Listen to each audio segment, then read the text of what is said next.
ঠাকুমা দিদিমারা বলতেন ঘুমটা দিতে গিয়ে শরীরের অন্য অংশ উদলা হয়ে যাওয়ার প্রবাদ। আসলে বোঝাতে চাইতেন শ্রদ্ধার আতিশয্যে লজ্জাই বাড়ে। ঠিক একই দশা এবার গঙ্গাসাগরের প্রতিবেশী বেগুয়াখালীতে। রঙিন আলোয় সেজে উঠছে গঙ্গাসাগর, আর গঙ্গাসাগরকে সাজাতে গিয়ে নদীবাঁধ ভাঙনের আশঙ্কায় এবার বেগুয়াখালীর মানুষ। তবে এবার কোনো প্রাকৃতিক কারণে নদী ভাঙন হবে না, হবে কারণ পুরোপুরি মানুষের লোভে। নদীবাঁধ ভাঙনের কারণ হতে চলেছে তৃণমূল কংগ্রেসের নেতা, ঠিকাদার আর প্রশাসন। বেগুয়াখালীর নদীবাঁধ থেকে দেদার মাটি কেটে নিয়ে যাওয়া হচ্ছে গঙ্গাসাগরে অস্থায়ী স্নানের ঘাট তৈরি করতে। কেটে ফেলা হচ্ছে ম্যানগ্রোভ।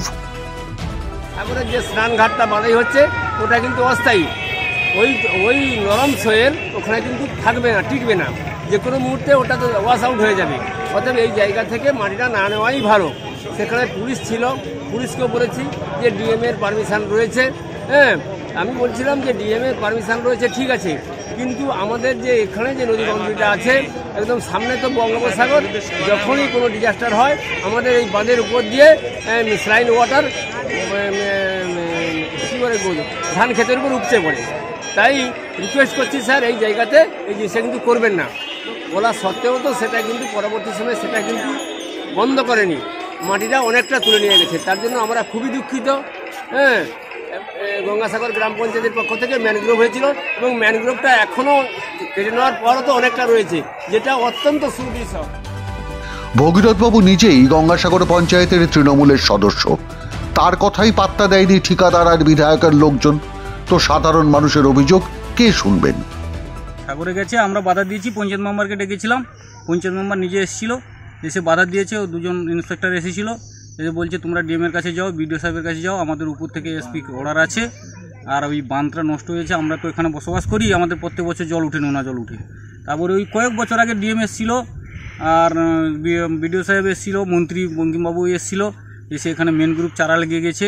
তাও যদি এরকম করে আমাদের চাঁদগুলো খুলে নিয়ে যায়, আমাদের পাশে বাঁধে মাটি দিতে পারছি না, আমাদের বাধা শুনছে না, আমরা আর কি করব। এই জন্য এসে আমরা বাধা দিয়েছি, যতটা সক্ষম আমরা বাধা দিয়েছি, তারাও শুনছে না। আর এই কন্ট্রাক্টর মাটি নিয়েছে, আমরা তো ওটার নাম জানি না। নিজে যদি প্রশাসনের লোক এসে বলে যে আমরা মাটি, তুমি চলে যাও এখান থেকে, ডিএমের কাছে যাও, এসডির কাছে যাও, তারপরে স্থানীয় লোক সব বাধা দিচ্ছি, কেউ শুনছে না। আমরা আর গরিব মানুষ, আমরা আর কি করব? ঠিকই তো, ডিএম এসপির নাম করে যদি ঠিকাদার বাঁধের মাটি কেটে নিয়ে চলে যায়, তো গ্রামের গরিব মানুষ কি করবেন? এই বছর দেড়েক আগেই পঞ্চায়েত নির্বাচনের ঠিক আগে ঘটা করে ম্যানগ্রোভ লাগানো হয়েছিল এই বাঁধের ওপরই। সেগুলো কেটে সাফা করে দিয়েছে ঠিকাদারের লোকজন। মাটি নিয়ে যাচ্ছে, সাগর মেলা হবে, সাগরে মাটি লাগবে, নিয়ে গেছে। বাম দিচ্ছে, বইতে দিচ্ছে মাটি সাগরে, দিলে তো শুনে না। বলছে যে এসব গাছটা ছিল, এসব আড়িয়ে গাছটা ছিল, সব গাছটা ঝুপড়িয়ে ফেলে নিয়ে চলে গেছে। জল ঢুকলে ভেসে যাব, আর কি হবে? প্রশাসন এসেও তো তারা তো তার ঘুষ খাচ্ছে, পয়সা নিচ্ছে, তা আমাদের কথা কি শুনবে? আমাদের কথা শুনেন। কন্ট্রাক্টর মাটি কেটে নিয়ে গেছে, প্রশাসনকে জানানো সত্ত্বেও কোনো কাজই হয়নি। প্রশাসন থেকে মাটি নিয়ে চলে গেছে। আজকে গাঙের নোয়া জল এলে এলাকা ভেসে যাবে। এই তো ধস নিয়ে এসছে, ধসে চলে যাবে। তাহলে মুখ্যমন্ত্রী এসছে, দিদি এসে একটু ঘুরে দেখে যাক কী অবস্থা করেছে এই বেগুয়াখালী এলাকায়, কী অবস্থা করেছে। আজকে সাগর মেলা হচ্ছে, আবার থাই কাজ হবে শোনা যাচ্ছে, কিন্তু এই মাটিটা যে চলে গেল, এই এলাকাটা কি করে টিকবে? এলাকা বাঁচবে কিনা তা নিয়ে হেলদোল নেই প্রশাসনের, হেলদোল নেই স্থানীয় বিধায়ক ও সুন্দরবন উন্নয়ন মন্ত্রী বঙ্কিম হাজরারও।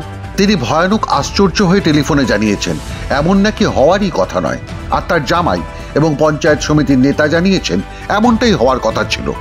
তারপর শুনুন।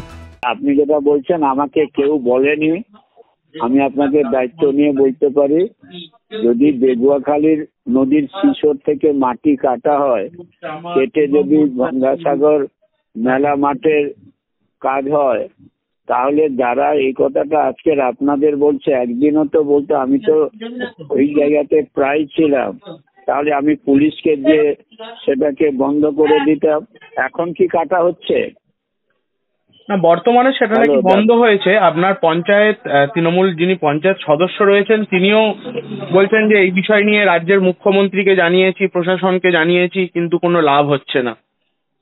ওসব কথা বলবে, মুখ্যমন্ত্রীকে জানাবার ক্ষমতা একটা গ্রাম পঞ্চায়েতের সদস্যের হয় না।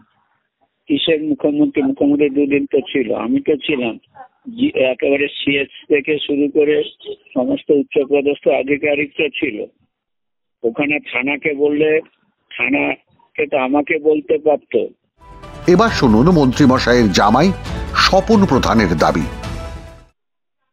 না না, যে ব্যক্তিগতভাবে যে দু একজন কাটতে শুরু করেছিল সঙ্গে সঙ্গে থানা অ্যাকশন নিয়েছে, এছাড়া সেরকম কোনো ঘটনা নেই। আর যেটুকু কাজের প্রয়োজনে মানে গভর্নমেন্ট বা গঙ্গাসাগর মেলা সরকারি প্রয়োজনে, এটা ডিএম সাহেব, এক্সিকিউটিভ ইঞ্জিনিয়ার, ইরিগেশন, ওনারা থেকে যেখান থেকে যেরকম দরকার পাবলিক বা এলাকার ক্ষতি না করে যেটা হওয়ার দরকার সেটা হয়েছে। আর ব্যক্তিগত মাটি বিক্রি যারা করে তারা সেই সুযোগ নিয়ে খালি নদী চক ইয়ে থেকে কাটতে গেছিল, কিন্তু পুলিশ অ্যাকশন নেওয়ার পরে নিতে পারেনি। যার অর্থ গ্রামবাসীদের অভিযোগ ঠিক, ডিএম, ইরিগেশন সচিব সকলের অনুমতি নিয়েই ঠিকাদার ও জেলা পরিষদের তৃণমূলের মাতব্বররা হাজির থেকেই বাঁধের মাটি কাটিয়েছেন। সে মাটি গেছে গঙ্গাসাগরে অস্থায়ী স্থানের ঘাট তৈরি করতে। বেগুয়াখালী ভেসে গেলেও তাদের কারো কিছু এসে যায় না, কারণ গঙ্গাসাগরকে সাজাতে হবে। ঠিক এই অভিযোগটাই করছিলেন গ্রামবাসীরা। স্বপন প্রধান বলেছেন মানুষের অসুবিধা না করে, কিন্তু মানুষের অসুবিধা তো হয়েছে, ভবিষ্যতে আরো খারাপ রকমের অসুবিধা হবে।